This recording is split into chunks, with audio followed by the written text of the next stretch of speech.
Hi, Alegre from Green and Greener here today to talk about makeup brushes. This was actually a request from a viewer to review Alima Pure's makeup brushes, so I'm going to do this right now.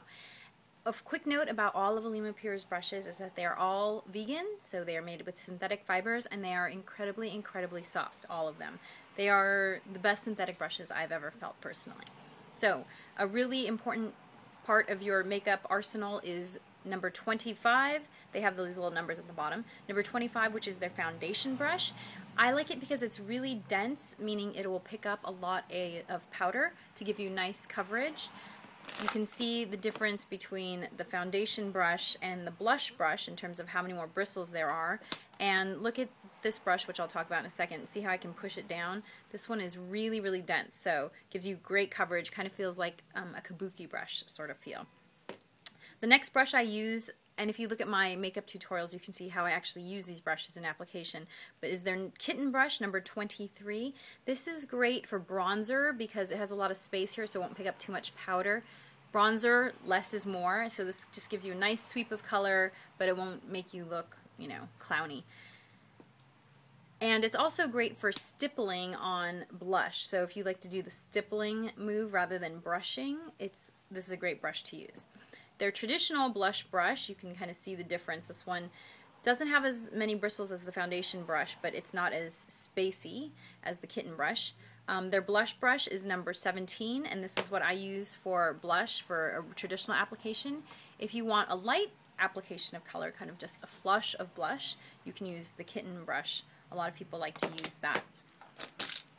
Most of the rest of the brushes are all eye brushes. However, I do want to point out one brush, number 30. It's called their pointed crease brush. It kind of looks like a little bullet shape. It's very, very dense, so it picks up a lot of powder. And so this is great for getting into the crease of the eye, but I actually like to use this for concealer because it's rounded. It's great for if you have, say, you know, a blemish that you want to cover up. Well, this is just a beauty mark of mine, but you can see how much coverage I get there. That's a really dark beauty mark. And then I just kind of feather out the edges in order to not make it look so obvious. Or if you're doing your blemishes beforehand, what you can do is, oh, there, that's easier. You can see what coverage I get there. You could do that before you do the foundation and then just kind of use the foundation brush to smooth out the edges all over. So the concealer brush, fantastic for applying the crease brush, fantastic for applying concealer. Number 33 is kind of just a typical angled brow brush, so good for using on your brows. I will also sometimes use this brush to do a fine line, tight lining eyeliner on the inside of my eye. I'll kind of feather out on the inside rim. It's great for that.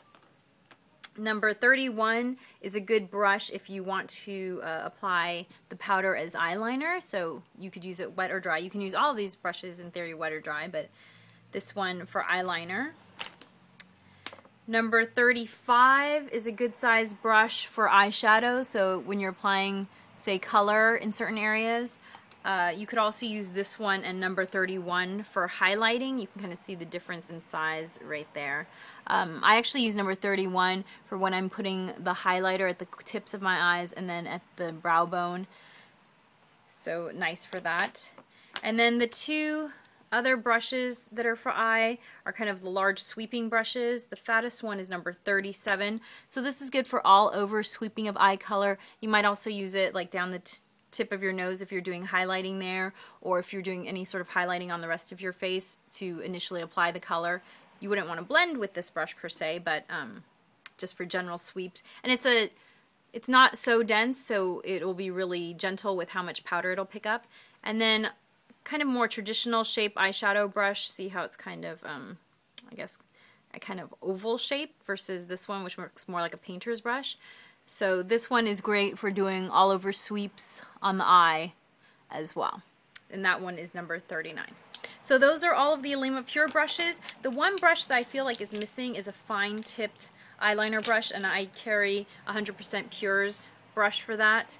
And this is great for doing eyeliner, again, wet or dry, on the inside or outside rim of your eye. So Hopefully that was helpful. If you have any questions about the brushes, please send them to me in the comments section below. And thanks for subscribing to my channel. It's the best way to find out when I upload a new video. Thanks. Bye.